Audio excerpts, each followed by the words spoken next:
America Iran চলমান উত্তেজনার কারণে বাতিল হয়েছে আর্জেন্টিনা বনাম স্পেনের মধ্যকার ফিনালসীমা ম্যাচটি অনুষ্ঠিত হওয়ার কথা ছিল আগামী 31শে মার্চ।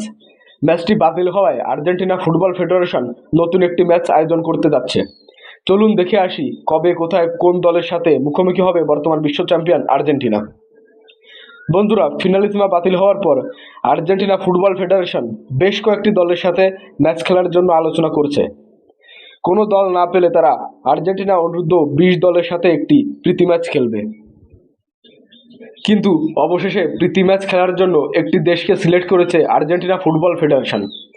এবার তারা আমেরিকা মহাদেশের দেশ গুয়াতেমালার সাথে একটি প্রীতি ম্যাচ খেলবে।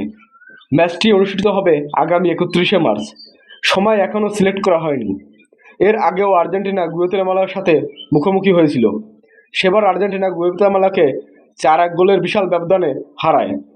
শক্তিমত্তার বিবেচনায় গুয়াতেমালার থেকে অনেক শক্তিশালী বর্তমান বিশ্ব চ্যাম্পিয়ন আর্জেন্টিনা।